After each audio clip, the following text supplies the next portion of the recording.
اس حدیث میں مولا علی خود فرما رہے ہیں کہ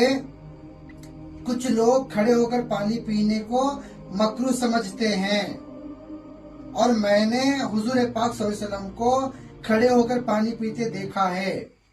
اس کا صاف مطلب یہ ہے کہ یہاں کوئی مجبوری نہیں ہے، اور یہ پانی نہ وضو کا ہے نہ زمزم کا ہے، یہ پانی نارمل پانی ہے، اور حضور پاک کئی بار کھڑے ہو کر پانی پیے ہیں، اور اس کے راوی خود مولا کائنات ہیں۔ اس حدیث میں مولا فرماتے ہیں کہ میں نے خود دیکھا ہے۔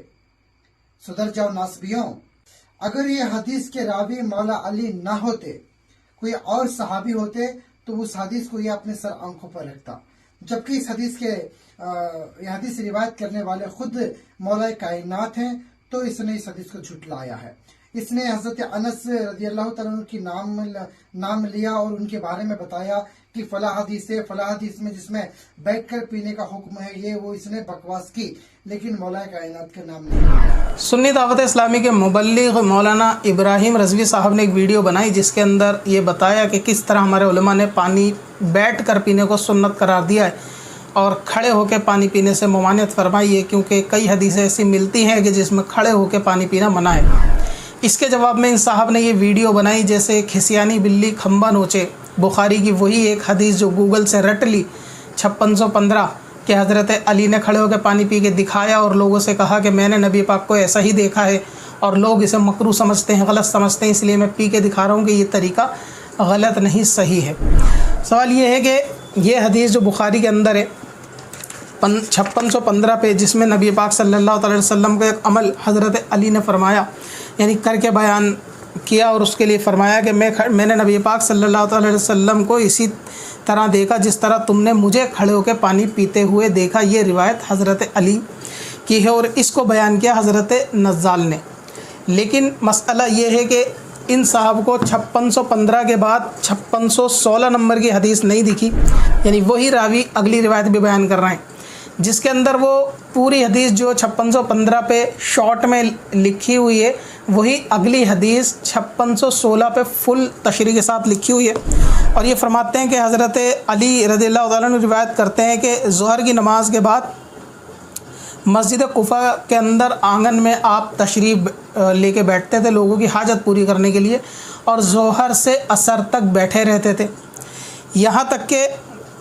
عصر کا وقت آتا، پھر آپ کے پاس پانی لایا گیا، آپ نے پانی پیا،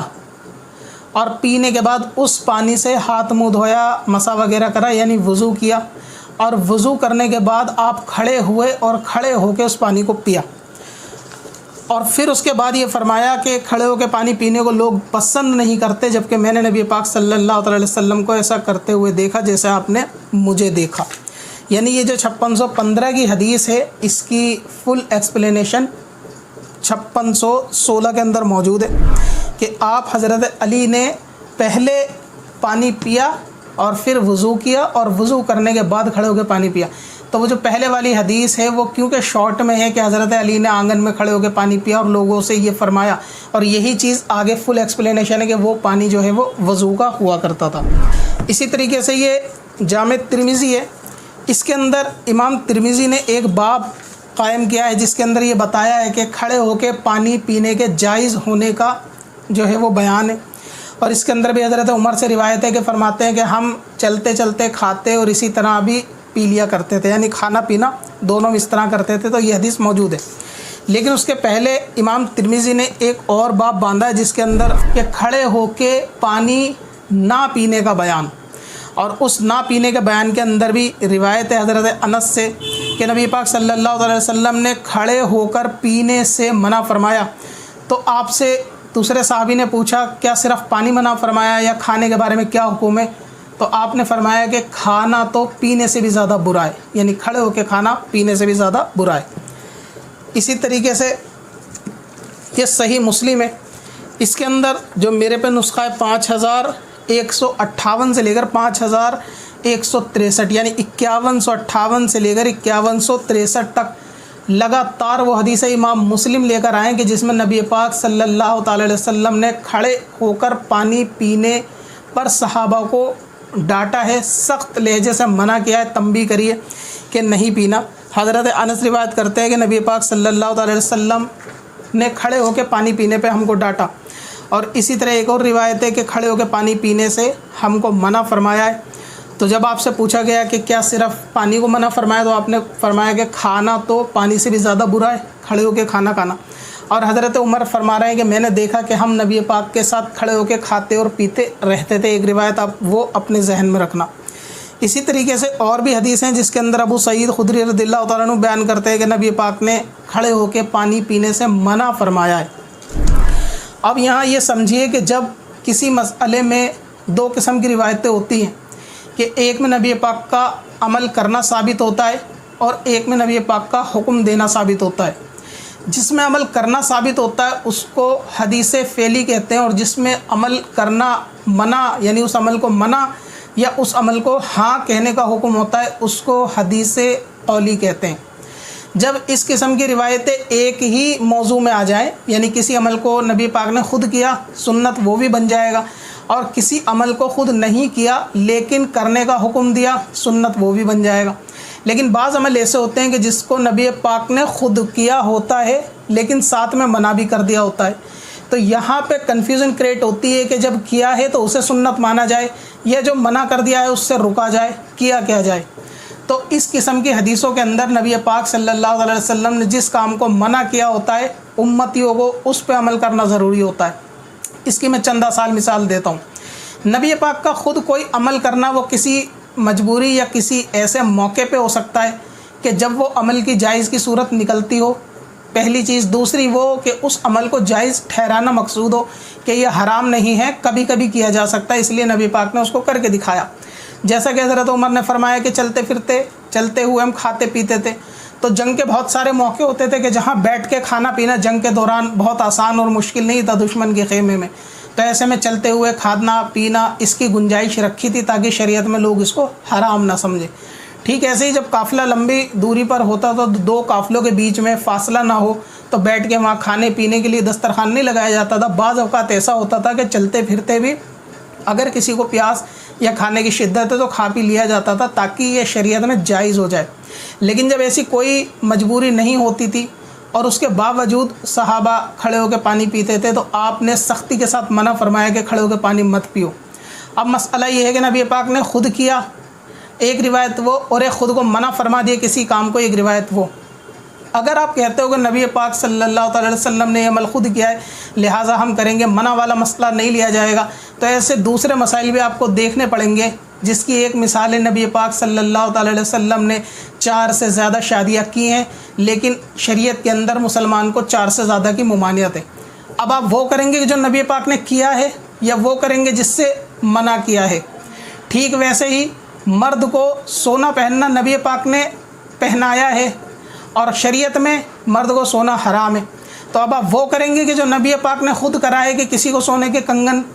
کی اجازت دے دی، یا وہ کریں گے کہ جس کے لیے منع فرمایا کہ مرد کو سونا نبی پاک نے حرام فرمایا؟ یہاں بھی 2 قسم کی روایتیں موجود ہیں۔ تو معلوم یہ چلا نبی پاک کا کوئی عمل خود کرنا وہ ایک بات ہے، لیکن کسی عمل کو پسند یا ناپسند کرنا یہ دوسری بات ہے۔ امتیوں کو عمل اس پہ کیا جائے گا کہ جو دوسری بات ہے کہ نبی پاک صلی اللہ تعالی وسلم نے پانی پینے کو کھڑے ہو کر پانی پینے کو منع فرمایا، اور بعض روایتوں میں ہے کہ جو ایسا کرے وہ کر دے، اگر وہ جانتا ہے کہ اس کے پیٹ میں کیا ہے وہ اس کو الٹی کر دیتا، یعنی وہ کبھی کھڑے ہو کے پانی نہ پیتا۔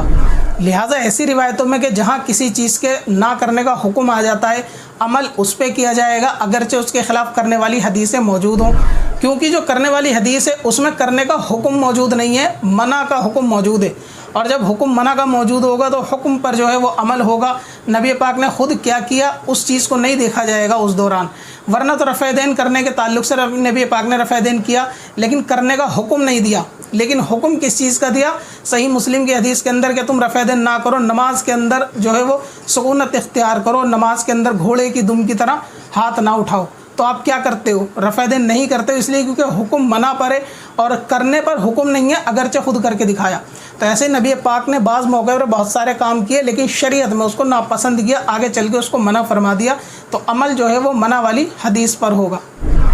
اس لیے ہم اہل حدیث نہیں اہل سنت ہیں، کیونکہ ہر حدیث پہ عمل نہیں ہو سکتا، ورنہ تو سونا پہنانے والا مرد کو وہ بھی حدیث ہے، روزے کے کفارے میں کھجور دے دینے والی حدیث وہ بھی حدیث ہے، تو وہ نبی پاک صلی اللہ علیہ وسلم کا وہ بھی تو فعل ہے کہ اب آپ یہ کر دو کہ کسی کا روزہ ٹوٹے اور اسے کھجور کا کفارہ دے دو کہ آپ خود کھا لو، آپ نہیں کر سکتے، کیونکہ شریعت کے اندر جو حکم آیا آپ کو اس پہ عمل کرنا پڑے گا۔ تو کھڑے ہو کے پانی پینے کا حکم نہیں دیا، بلکہ خود نبی پاک نے کیا ہے، وہ ان کا عمل تھا۔ جس طرح 4 سے زیادہ شادیاں کی تو آپ اسے فالو نہیں کر سکتے، ٹھیک ویسے جو آپ کو حکم دیا ہے وہ حکم یہ ہے کہ آپ بیٹھ کے پانی پیو۔ لہٰذا سنت بہتر اور افضل طریقہ بیٹھ کر ہی پانی پینا ہے، کھڑے ہو کے پانی پینا نہیں ہے۔ اور اب آپ کا یہ اعتراض کہ حضرت علی کی اس روایت کو اس لیے نہیں مانا کیونکہ وہ حضرت علی کی روایت ہے اور وہ ناسبی ہے، اسی لیے انہوں نے حضرت علی کی روایت کو نہیں مانا، کسی اور کی ہوتے تو سر آنکھوں پہ رکھتے۔ اس کا الزامی جواب میں آپ کو 10 طریقے سے دے سکتا ہوں، لیکن صرف 2 طریقے سے دوں گا، انشاءاللہ آپ کی موت تک وہ آپ کے گلے میں ہڈی بن کے اٹکا رہے گا۔ پہلا یہ ہے کہ حضرت علی ہی کی روایت جو امام بخاری نے فرمایا، ان کے نزدیک حضرت علی نماز میں رفع دین کرتے تھے۔ اب میں آپ سے پوچھتا ہوں کہ آپ حضرت علی کی اس روایت کو کیوں نہیں مانتے، نماز کے اندر رفع دین کیوں نہیں کرتے؟ اگر نہیں کرتے تو آپ ناسبی ہیں جو حضرت علی کی روایت کو رفع دین میں نہیں لاتے،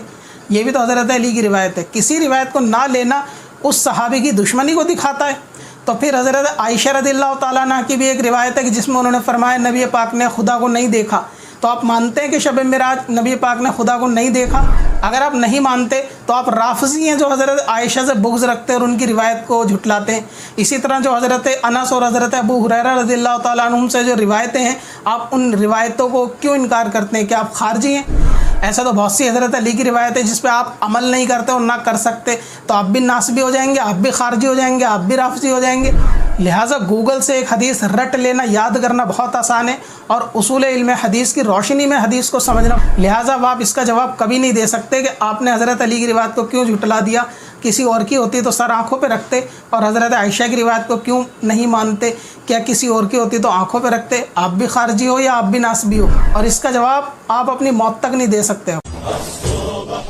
کل کے رضا ہے خنجرے خوخار برق بار، آزاد سے کہہ دو خیر منائے نشر کرے۔